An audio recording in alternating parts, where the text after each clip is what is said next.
Now let me take the example of aluminium, which is having valency is 3 and 3 plus. So let us take the example of aluminium chloride.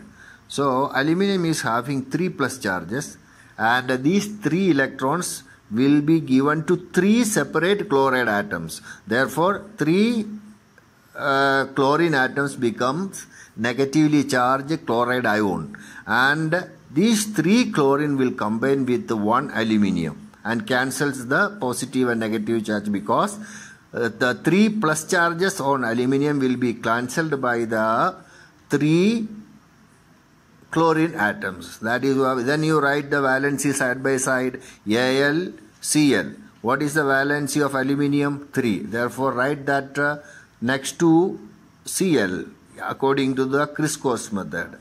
Write the valency of Cl after aluminium, that will be 1. Therefore, what is the formula? MgCl3.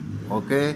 Then without exchange of electrons, carbon make a lot of compounds. They are called covalent compounds.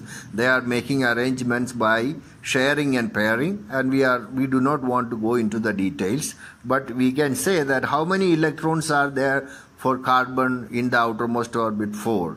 Therefore it need 4 more electrons to share with, so that that will get an octet structure. The best idea is that the carbon sometimes take mix with hydrogen. One hydrogen was looking for one more electron. So one hydrogen will come and take the first electron, then the second hydrogen will come and share with the second electron, third hydrogen will come and share with the third electron, the fourth one will share with the fourth one, and finally you get the methane, CH4. In the same way we write carbon C and hydrogen H. What is the valency of carbon? 4. That where we have to write it next to hydrogen. Okay, H4. And what is the valency of hydrogen? It is 1. Therefore it is 1:4. Therefore the formula of methane is CH4. Okay. If we take one example from the transition, as I told you, in the transition they will have different valency, but in particular reaction they will take only one. For zinc oxide, zinc when it is combining with the oxygen, it will show valency 2. Okay, zinc is having 2 plus charges, oxygen is having 2 minus charges. Directly they will combine together, the valency will be 2:2, and finally 1:1, you can drop it. Okay, now let us take copper and oxygen. Copper and oxygen, they make 2 products. In one reaction it will take valency 1. Let us look into that. How many positive charges are there? If it is taking charge valency 1, means on that copper there is only 1 positive charge.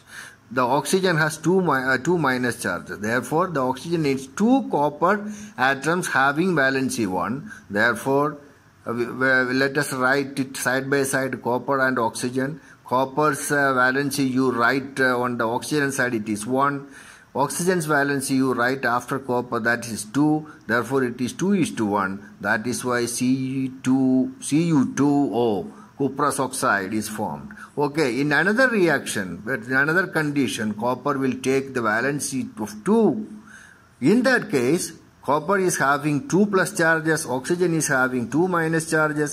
Therefore C and oxygen side by side, you then write the valency of copper on the oxygen side, it is 2. The oxygen valency in the copper side, it is 2. 2:2 is equal to 1:1. We can neglect, therefore it is cupric oxide or copper oxide, CuO. Okay, I think this much will be enough for you to watch and listen, and you have to do a lot of exercises, otherwise you are not going to get the mark I am promising it to you. Okay, thank you for listening.